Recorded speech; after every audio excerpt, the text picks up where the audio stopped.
হঠাৎ গুরু গম্ভীর কণ্ঠস্বরে, কে যাও?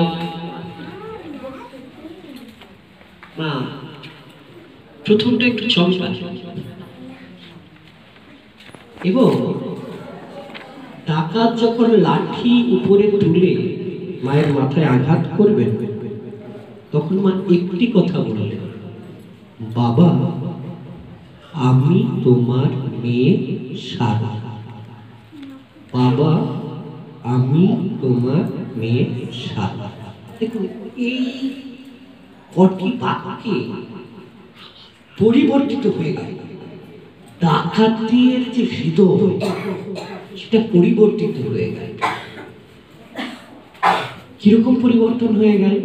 ডাকাতের লাঠিটা পড়ে গেল, হাত থেকে প্রথমে লাঠিটা পড়ে গেল, তারপর কি হলো? ওই যে বলছেন বাবা, এই যে বাবা শব্দটা, সেই বাবা শব্দের মধ্যে কি এমন ছিল, সঙ্গে সঙ্গে তার যে ডাকাত বৃত্তি, সেটার পরিবর্তন। আপনারা কেন মায়ের কথা শুনছেন? মায়ের কথা শুনছেন এই কারণে, আমাদের ভিতরে যে কুবৃত্তি আছে, কুপ্রবৃত্তি আছে, আপনারা যদি মায়ের কথা শোনেন, সেই বৃত্তিগুলো সঙ্গে সঙ্গে সঙ্গে সঙ্গে দূরীভূত হয়ে যায়। এই জন্য মায়ের কথা শুনছেন। এবং শুধু তাই নয়, এটার পরিবর্তন হলো তাই নয়, কি হলো? আত্মীয় হয়ে গেল। এবং শুধু বাবাকে মা লক্ষ্য করলেন, পিছনে একটি পোটলা নিয়ে একটি মেয়ে মানুষ দাঁড়িয়ে আছে।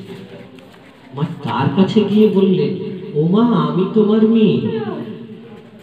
মা আর তখন দুজনেই কাঁদতে লাগলেন।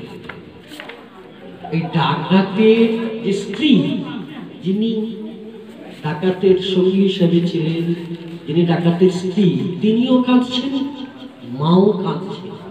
কিছুক্ষণ কান্নাকাটির পরে দুজনেই আবার হাসছে, এবং দুজন দুজনকে আপন করে নিচ্ছে। এবারে কথাটা কি শুরু হচ্ছে?